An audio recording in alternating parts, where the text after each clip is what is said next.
고통의 불평등까지도 있어야 하느냐. 이게 우리가 흔히 말하는 당 떨어지는 이런 증세예요. 그다음에 다리 근육이 쑤신다든지. 가난. 네. 가난과 죽음이 가장 전 세계에서 많은 사람과 연관돼 있다. 그러네. 라고 말씀을 하신 거예요. 아주 안타깝지만 우리가 과학적으로 입증된 사실이요. 소득은 건강과 수명에 비례합니다. 이제 금전 문제로 치료도 못 받으시는 분들이 상당히 많아요. 그렇죠. 많은 네. 것 같아요. 제가 기억나는 환자분이 배가 아파서 오셨는데 CT를 찍어봤더니 위암 2기가 나왔어요. 위암이 딱 보여요. 근데 우리나라는 위암을 정말 잘 고칩니다. 예, 지금 입원해서 수술 받으면 됩니다. 위암이에요, 이거는. 그러면은 당연히 내가 암이구나.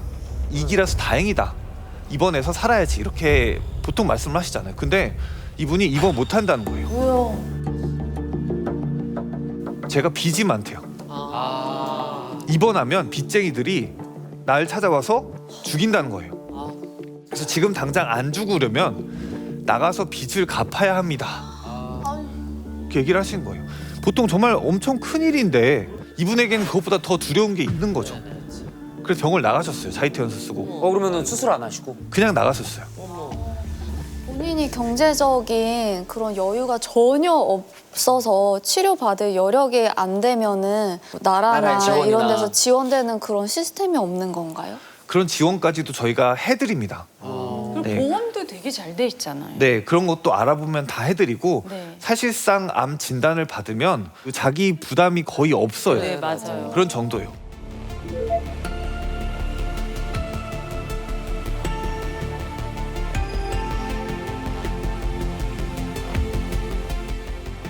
어떻게 되셨어요, 그분? 1년 뒤에 다시 오셨어요. 너무 아파져서. 근데 진짜 살이 하나도 안 남았더라고요. 어떡해. 그러면 거의 말기. 누가 봐도 사기예요. 근데 의사 입장에서 정말 속상하셨을 것 같아요. 어? 말로 할 수 없을 만큼 속상합니다. 근데 저보다 더 억울하고 분한 건 이분일 것 같은 거예요. 그렇죠. 그래서 제가 물어봤어요. 시간을 되돌려도 그 선택을 하실 거냐. 전 지금 너무 억울하다. 저 스스로도. 그런데 환자분이 전 어차피 그때 입원했으면 빚쟁이들 때문에 죽어요. 내가 선택했으니까 죽음도 내가 선택한 거니까 후회는 없습니다. 라고 하시더라고요. 그래서 의사가 되기 전까지는 몰랐는데 응급실에 와서 체감하게 된 또 다른 문제가 있어요. 바로 산업재해입니다. 노동자가 작업 도중 크게 다치거나 숨졌다는 소식이 계속 전해지고 있는데요. 타워크레인 사고로 숨지는 노동자들이 잇따르고 있는데 매캐한 연기는 빠져나가지 못하고 순식간에 지하 전체로 번져나갔고 시설팀과 청소 용역 직원 등 7명이 숨졌습니다. 뉴스에서 많이 보시죠? 맞아요. 요즘엔 맞아요. 더 그런 것 같아요. 근데 저는 그 피해자를 직접 보는 사람이에요. 심지어 살려내려고 노력하는 사람이에요. 이것들을 본 사람으로서 그런 기사들 접하면은 기억이 지워지질 않아요. 그래서 이 기사들이 정말 안타깝고 밤에 잠이 안 옵니다. 제가 거의 지금까지 가장 충격적인 광경을 꼽아라 하면은 꼽을 수 있는 사건인데 제가 이전에 공단 근처에 있는 병원에 오래 근무를 했습니다. 그런데 응급실에서 정신없이 일하고 있는데 뭔가 막 그 요란한 소리랑 함께 불길하고 매캐한 냄새가 나면서 정신이 없는 거예요. 화재인가 보다. 구급대원분들이 이동 침상을 3개를 연달아서 데리고 왔는데 이 3분 다 새카맣게 탄 사람입니다. 의학적으로 99% 3도 화상이에요. 이미 옷도 다 타서 없어요. 그래서 이게 모락모락 이 사람의 탄내가 모락모락 나는데 근데 한 분을 처치하는 것도 온 응급실의 모든 인력이 다 필요해요. 아니 무슨 일을 하시는데? 공장에서 이게 폭발 사고가 난 거였는데 현장에서 이 화학 공장이랑 동시에 화상을 입으신 거죠. 그래서 3분을 저희가 나란히 눕혀놨는데 의료진이 저희가 부족하니까 지금 손이 남아있는 의료진은 전부 다 응급실로 와라. 이건 재난이 발생했다. 그래서 다 내려와서 이제 그분들을 다 닦아내고 그리고 이제 그 화상 연고를 발라서 처치를 하고 또 한 명은 또 수액을 공급하고 또 한 분은 이제 뭐 약물 투여하고 손이 너무너무 많이 다급하게 가는 거예요. 근데 그 와중에 그분들이 의식이 있으니까 저희한테 차라리 죽여달라고.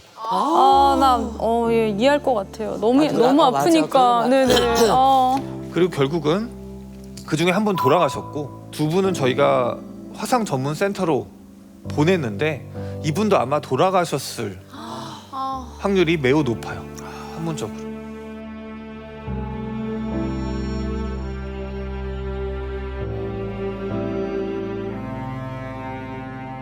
실제로 아동학대로 응급실에 오는 경우가 좀 많나요, 아이들이? 전 사실 응급실에서 경력이 15년입니다. 그래서 그전에도 숱하게 아동학대를 봐왔어요.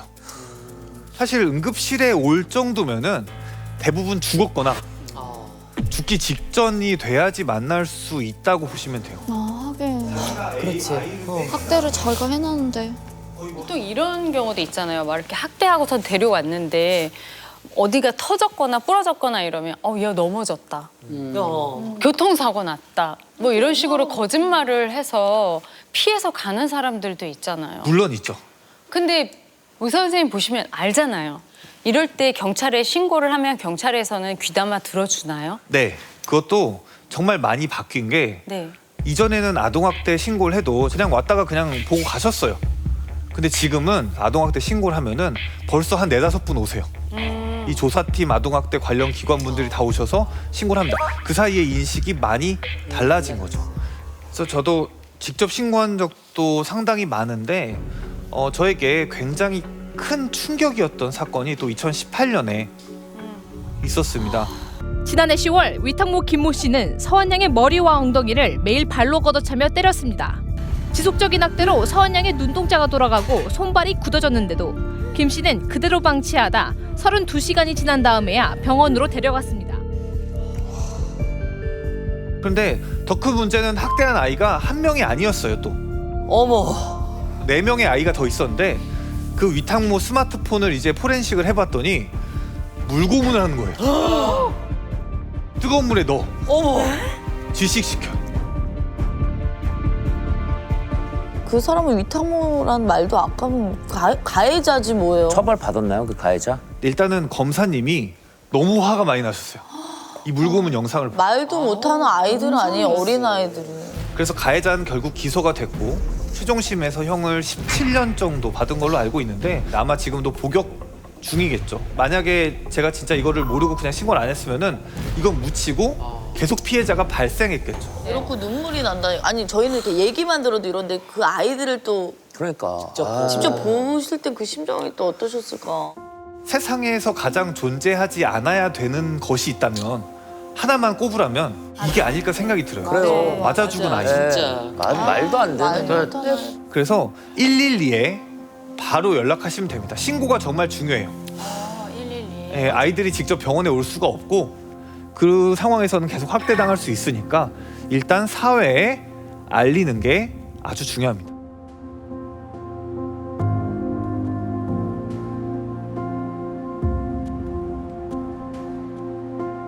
응급실에서 약간 의료진들끼리는 약간 그 뭐 금기 음식이나 뭐 금기어 이런 게 있다는 것 같은데 뭐 있는지 좀 알려주시면 안 돼요? 일단 저희가 환타 안 먹어요. 환타요? 환타. 그거 맛있는 거. 기본적으로 환자 탄다라고 해요. 저희가 환자 많이 온다. 환타를 마시면. 그런 것들이 네, 있구나. 게다가 이 환타 색이 주황색이죠. 네네. 그래서 그 대원분들이 많이 오셔요. 그 옷 색깔이 똑같잖아요. 국대원분들. 그래서 이거 딱 마시면은 구급 대원분들 많이 오신다고. 그리고 또 저희가 징크스가 있어요. 징크스가. 밤에 어쨌든 배고플 거 아니에요. 의료진끼리. 네. 그러면은 치킨을 시켜요. 치킨을 이제 시키면은 무조건 심정지 환자가 와요. 그래서 그럼 뭐 안 시켜야겠. 또 치킨을 안 시키면 심정지 환자 안 와요. 네, 시킬 때 딱 와요. 그러니까 우리가 치킨을 안 먹는 이유는 이 동네 주민분들의 건강을 위해서다. 네, 그런 농담도 저희가 합니다. 저희가. 아니 그러면 저는 아예 반대되긴 얘기지만 어떤 날은 야 이거는 환자가 안 와도 너무 안 오는데? 뭐 이런 날도 있을 거 아니에요. 그런 날이 있어요. 하지만 그걸 입 밖에 내면 안 돼요. 절대로. 그렇지 말하는 순간. 약간 드라마에서 봤어요. 맞아. 진짜 한가하네. 어, 그러면 바로 맞아. 환자들 많이 온다. 방금 딱 소름 돋았어요. 진짜 한가하는데 절대 아무도 그런 얘기를 안 해요. 그 얘기하면은 예, 말 환자가 많이 떨어지자마자. 온다는 그런 예, 속설이 있어요. 예, 트리아제라고 하고요. 이게 환자분들을 5단계로 나눕니다. 응급실 입구에서 나눠요. 그래서 숫자가 그 차트에 써 있어요. 입구에서나. 1단계는 심정지나 뇌출혈 같은 거예요. 제일 위급. 지금 당장 뛰어서 처치하지 않으면 사망이 예견되는 거예요. 2단계는 가슴이 너무 심하게 아프다. 이런 것들 심근경색으로 돌아가실 수 있어요. 교통사고가 심하게 나서 다쳤다.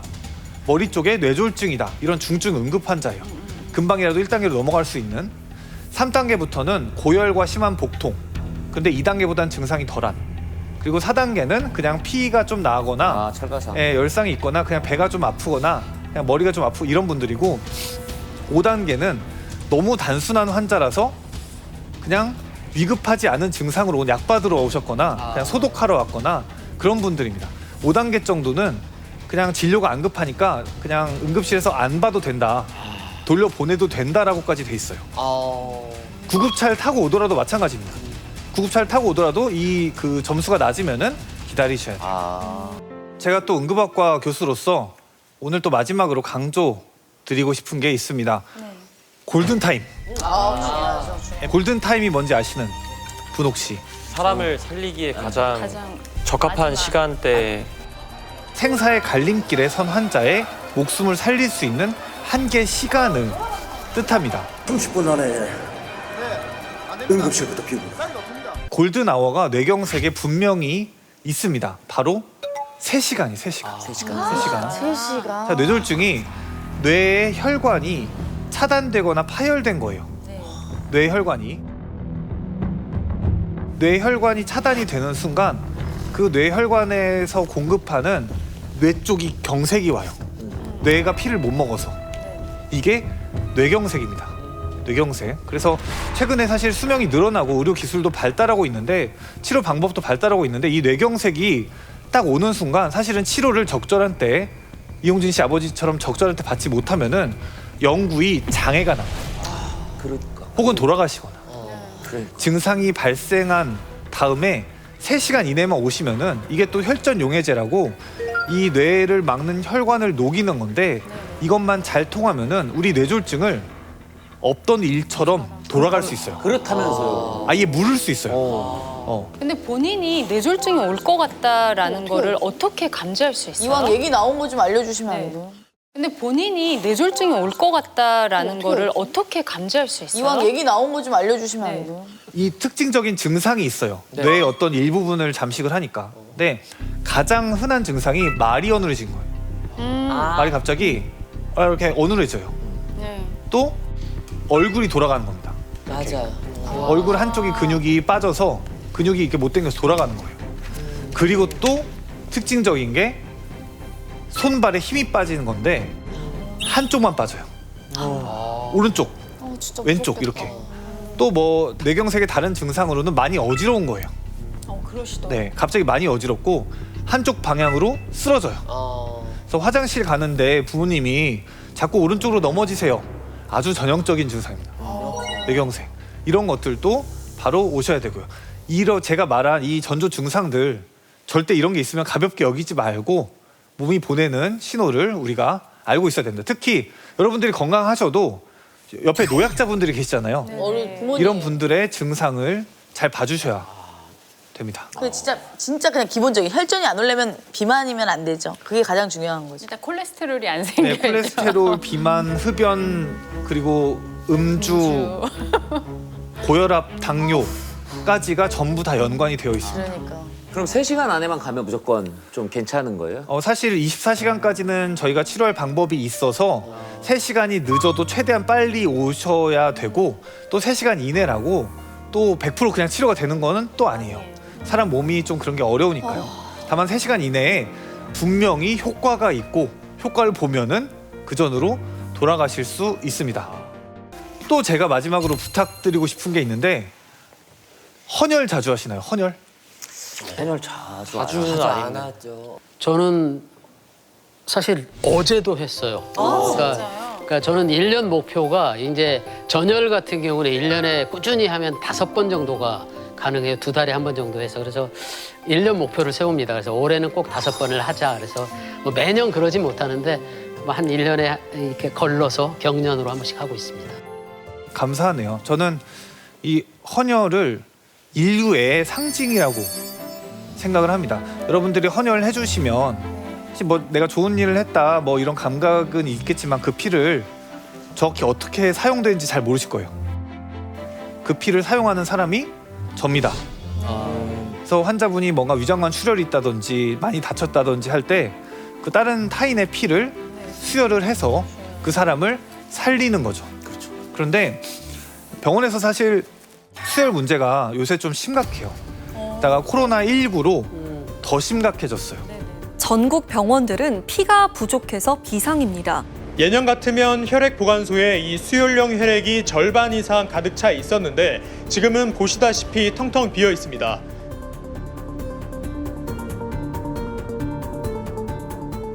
어떤 경우까지 있었냐면 저희 칼 맞은 분이 오셨어요. 칼 진짜 맞아가지고 이렇게 피를 흘리고 있는데 그날따라 저희가 B형 혈액이 없었어요. 그래서 어떻게 다쳤어요? 어떻게 아프세요? 뭐 이렇게 물어봐야 되는데 저희가 달려가서 가장 먼저 한 말이 혈액형 뭐세요?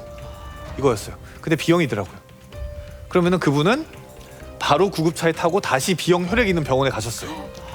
이게 환자한테 위해를 가하는 행위이기도 하고 저희가 피가 없어서 정말 발생한 안타까운 사건이기도 하죠. 근데 피라는 게 사람의 피는 사람의 피로만 대체가 가능해요. 과학자들이 피를 대체할 수 있는 조직을 만들어 보려고 했는데 다 실패했어요. 그리고 사람의 피를 사람한테 넣으면은 너무 작동도 잘하고 부작용도 많이 없어요. 또 헌혈은 5일 이상 장기 보존을 할 수가 없어요.